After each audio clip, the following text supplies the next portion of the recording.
안녕하세요. 김경래 선교사입니다. 오늘 나눌 주제는 인종그룹 두 번째인 칼라인과 농장 근로자 사역입니다. 먼저 칼라인에 대해서 살펴보도록 하겠습니다. 1937년 옥스퍼드 대학에서 발표된 The Cape Colored People Today 논문에 칼라인의 기원, 열악한 환경에서 자생했던 그들의 모습을 다루며 앞으로의 방향성을 제시합니다. 논문에서는 우선 케이프 칼라인들이 독립적 공동체로 발전하는 것은 불가능하기에 백인 문화에 흡수되던가 아니면 흑인 문화에 흡수될 것이라고 예견합니다. 아울러 칼라인들은 그 태생이 유럽 문화 기반 하에 탄생되었고 지금의 케이프타운을 건설하는 데 많은 공헌을 했기 때문에 백인 사회에서 그들을 수용할 방법을 찾아야 한다고 제안합니다. 마지막으로 그 논문에서는 만약 그것이 실패한다면 대다수의 흑인들에게 긍정적 영향을 행사할 것이라고 경고합니다. 그 후 아파르테이트가 시작되었고 결국 백인들은 칼라인들과의 통합을 포기하고 분리하는 방향으로 발전합니다. 전 세계의 경제적 제재와 정치적 압박, 남아공 내부에서 진행된 흑인들의 저항운동은 점차 과격해지며 아파르테이트는 종식되어 갑니다. 칼라인들도 저항운동에 합류해서 그 결과로 지금의 남아공이 건설되었지만 칼라인들은 저항운동의 주류 세력으로 인정받지 못하고 백인들에게 소외되었던 것처럼 흑인 그룹에 합류하지 못하고 여전히 소외된 계층으로 남아 있습니다. 칼라인들은 우리들은 누구인가? 라는 질문에 스스로 답변합니다. We're not black enough. We're not black enough, but in the apartheid years we were not white We enough. weren't white enough. The black man rules the land. The white man owns the land. But where is the land of the colored man? 칼라인은 남아공 인종그룹 중에 하나입니다. 남아공 전체로 보았을 때 소수이지만 웨스턴 케이프에서는 48.8%의 가장 많은 인구수를 가지고 있습니다. 아파르테이트 시대에 이들은 칼라인으로 규정되어 남아공 하나의 인종그룹이 되었습니다. 그들 대부분은 혼혈 인종입니다. 최초의 칼라인 출현 시기는 동인도 회사가 남부 아프리카에 들어온 후로 봐야 합니다. 본격적인 유럽인들의 남부 아프리카 진출이라고 할 수 있는 네덜란드 동인도 회사는 식민지 개척에 필요한 노동력을 위해서 노예를 케이프 지역에 데려오기 시작했습니다. 그들 절반은 아프리카에서 절반은 아시아에서 왔습니다. 선주민이었던 꼬이꼬이와 산족 그리고 백인 등 다양한 인종들이 뒤섞이기 시작하면서 칼라인 역사가 시작되었습니다. 아파르테이트 정권은 인구등록법 1950 법안에서 인종을 3개로 나누었습니다. 백인, 흑인, 칼라인입니다. 하지만 후에 인도인을 칼라인에서 분리하여 4개의 인종으로 구분하게 됩니다. 자, 그럼 먼저 흑인의 적인을 살펴보도록 하겠습니다. 원주민이라는 의미는 일반적으로 토착민 인종이나 아프리카 부족 구성원으로 인정된 사람이다. 백인 정의를 살펴보면 백인이란 외형이 명백하게 그리고 일반적으로 백인이라고 받아지는 사람이다. 하지만 명백히 백인의 모습을 가지고 있다고 하더라도 일반적으로 칼라인으로 인정된 사람은 포함되지 않는다. 칼라인의 정의는 아주 짧게 정의되었습니다. 백인도 원주민도 아닌 사람. 대부분의 칼라인은 아프리칸스를 사용하지만 영어를 사용하는 사람도 상당수 있습니다. 칼라인이 사용하는 아프리칸스는 백인이 사용하는 아프리칸스와 차이를 가지고 있어서 아프리칸스의 방언으로 자리를 잡았습니다. 칼라인 아프리칸스를 보통 카퍼스 아프리칸스, 즉 케이프 슬랭, 컴피어스 아프리칸스, 즉 부엌에서 사용되는 아프리칸스라는 의미입니다.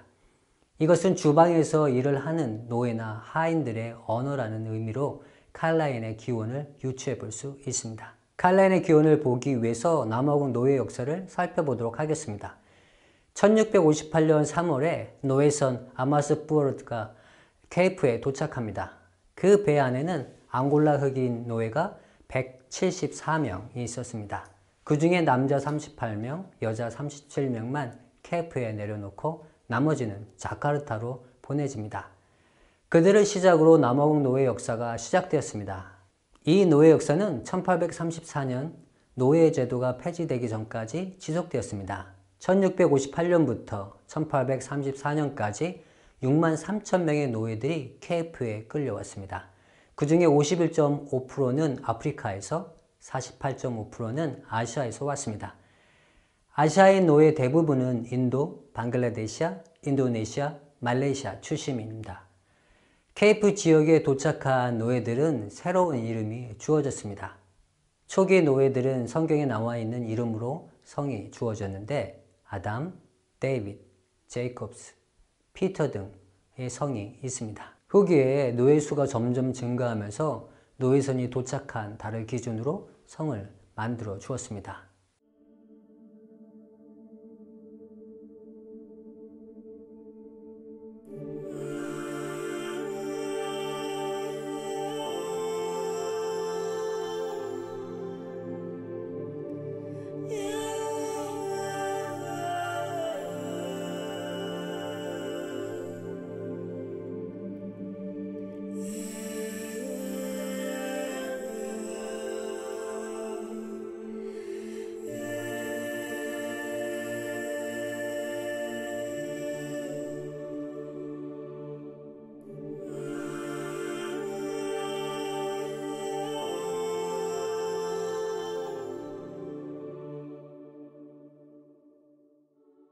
처음 도착한 노예들은 항구에 거주했다가 숫자가 점점 많아지면서 항구 밖에 집으로 옮겨졌습니다.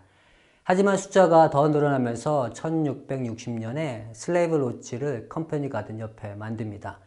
1679년 400에서 500명의 노예를 수용할 수 있는 슬레이브 로지가 새롭게 증축합니다. 이 슬레이브 로지는 매춘의 장소로 사용되었는데 당시 동인도 회사의 남성 인구가 절대적으로 많아 성적 욕구를 슬레이브 로지에서 해결하고 그 결과로 혼혈일이 출생하게 됩니다. 1671년 행정관 아이스브란 호스케의 보고서에 의하면 동인도 회소 소속 여성 노예에서 태어난 아이들의 4분의 3이 혼혈인이었습니다. 1685년에 케이프 방문했던 행정관 핸드릭 판 레이더의 보고서는 더 충격적인데 12세 이하의 92명의 노예 자녀들 중 44명이 백인 아버지를 가지고 있었음을 기록했습니다. 핸드릭 판 레이더는 법령으로 화란 남성과 여성 노예의 결혼을 법적으로 금지합니다. 단 여성 노예가 화란인 아버지인 경우는 제외됩니다. 한편 그는 노예의 자유권을 취득할 수 있는 법령을 만듭니다. 남자 노예는 25세에 여자 노예는 22세부터 돈을 지불해서 자유를 획득할 수 있게 되었습니다. 하지만 이 법령은 실행되지 못했습니다. 대신 노예학교가 슬레이브 로지 안에 설립되었고 회사 소속 노예 자녀들만 공부할 수 있도록 하였습니다. 이 학교의 가장 큰 목적은 할언어 교육과 기독교화였습니다.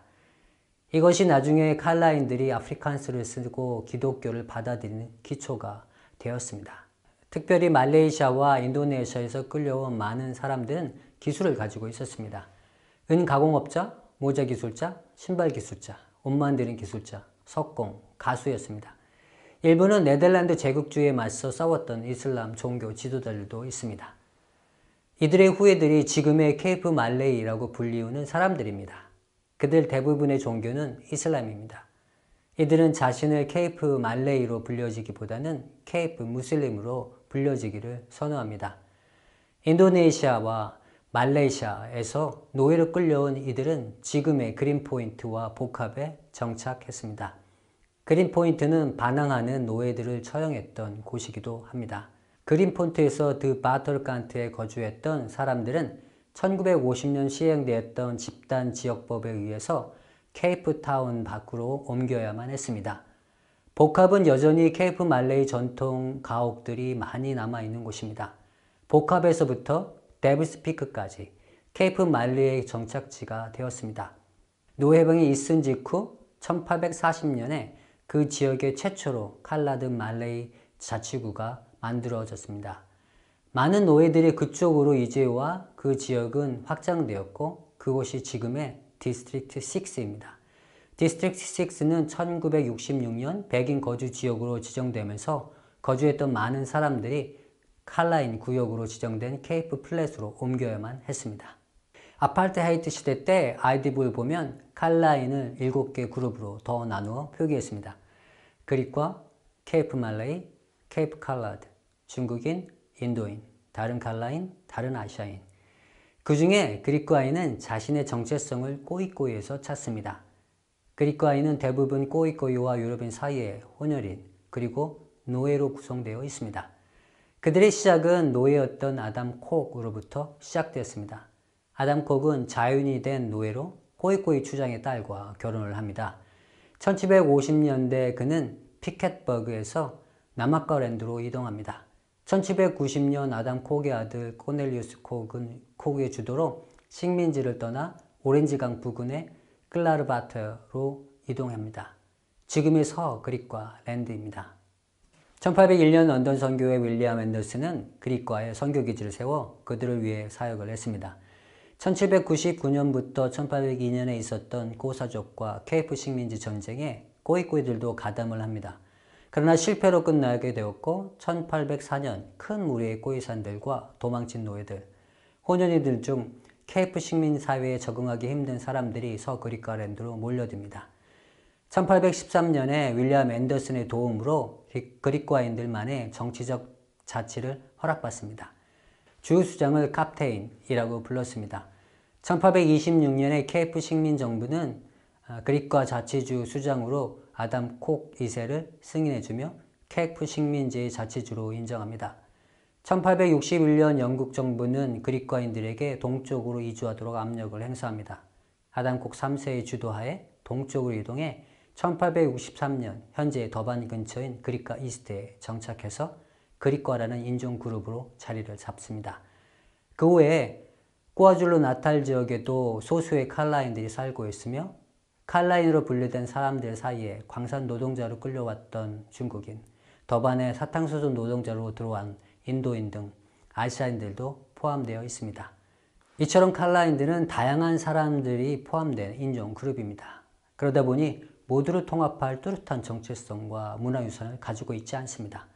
그들에게는 여러 가지 어려움을 가지고 있는데 좀 더 살펴보도록 하겠습니다.